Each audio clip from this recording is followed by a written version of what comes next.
While not the first woman in motorsports, she's clearly among those who have left a legacy, from coming up through smaller series to leading laps at Indy. Patrick leads. Does she have enough fuel to go the rest of the way? Becoming the first woman to win an IndyCar race. Danica Patrick wins at Twin Ring Motegi. To making the jump to NASCAR, where she stole the headlines by winning pole for the 2013 Daytona 500. It's from there where things didn't go according to plan. After a number of sponsorship changes and some 7 seasons in Cup, her best finish was a 6th at Atlanta. But a return to Indy was definitely in the rearview mirror. So you're saying as the years go by, you have less and less chance? I would say as the years go by, there's less of a chance of me being as excited or amped up to do it because I'll feel more scared that I won't do as well. It's funny how things can change. Did you get everything out of NASCAR that you wanted to? The only female-oriented goal I ever had was to win in IndyCar and win in NASCAR. Yeah. You know, that didn't happen, but, you know, I wasn't as competitive as I wanted, but, gosh, it wasn't from a lack of trying, that's for sure. What did you learn from that experience, though? And are you a better person now because of all that? I mean, what I ended up feeling like I learned was the difference between quitting and letting go. 3, 2. Which, if you follow Danica's career, is usually the last thing she's interested in. Always the fighter and seeing things through. Danica Patrick has led the Indy 500 and the Daytona 500. And I just had to realize that, you know what? It's okay. Like, it's okay to just let it go instead of, you know, I really didn't feel like in the end I was just quitting. Like, I was just like, I give up. Like, it was just kind of like, I've given it my best shot. It's, you know, it's like in any situation when you've tried and you've tried and you've tried and they're like, just try a little harder. You're like, you know what? I'm finally done. What's not done is her energy. Her new fitness book contains some 50 recipes. We're gonna make potato crusted egg bake. Bam, in a skillet. Is there kale in this? Eggs, potatoes, tomato, kale. And we're set. A dozen eggs, tomatoes, something called ghee. Can we go back to the ghee? What exactly is ghee? Dairy-free butter, basically. All right. So, anyway, get on with business. The sweet potatoes come out, so do the knives. Whoa! Rock it down. Rock it down. So now we just gotta melt some butter. I mean, ghee. Thank you. A little help with the food processor and a lot of sarcasm. What can I do? I feel like I'm just standing here. I'm not helping. But cooking with Danica, you better know what you're doing. Nice work. Nice work.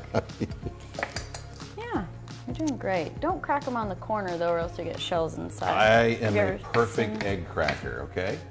Do it. Leave me alone. Show me. Leave me alone. It's almost like that one TV show, Hell's Kitchen. This is becoming Hell's Kitchen. And then there's the sliced tomatoes and almond milk cheese. It's really tough when you're writing like recipes for a cookbook. You're like, feel comfortable more, please. Yes, ma'am. Hell's Kitchen, remember? All told, it's about 15 minutes of prep time. Does any part of you think, maybe I really don't want to retire? No. And we're ready for baking. This looks tasty. Oh my gosh, it's heavy. A dozen eggs and a couple potatoes in an iron skillet. See my bicep? Shoot, I don't even get specific on this. I guess the middle rack's good. Yeah. And that's it. Voila. Boom. Living this month in her parents' Indianapolis home helps in many ways, bringing her career full circle. It's kind of like the perfect ending.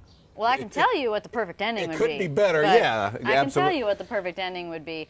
Of course, I win, and it's extremely dramatic, and it's everybody's crying, we're all happy, and then we get drunk. So that would be the perfect ending, and not have a hangover. But then also, you know, with the backstory of all the history at Indy, and Indy really being what made me popular, what made me have so many opportunities and brought in so much attention, and back in GoDaddy Green, and you know, I'm very easy to see on the track again. Thank you. You know, when you start to smell something, it's a pretty good sign. 50 minutes later. I mean, it looks good. It's not jiggling. Never want jiggle. Breakfast is served. Here's the reference for those who, it's like I did both of them. It's just like the picture. A slice of Danica's life. This is really good. Race morning, can we come over, motor coach? For Yeah, you know what? I'm actually putting a breakfast on for about 75 people.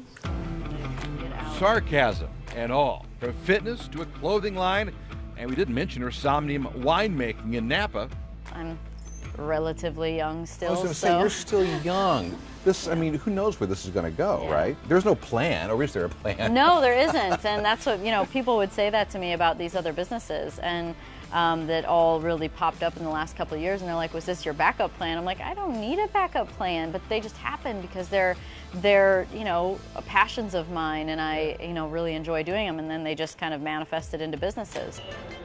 The bottom line, while some are asking what's next, she's asking what's not. Sure, it's her final 500, but it's far from her final chapter. So if we did an interview in August, and obviously you no longer can describe you as race car driver Danica Patrick, it's going to be what, Danica Patrick? I don't know. What do you call me? So aren't we called like entrepreneurs or something? Hell, you may not need one, though. That would be the best. Just Danica.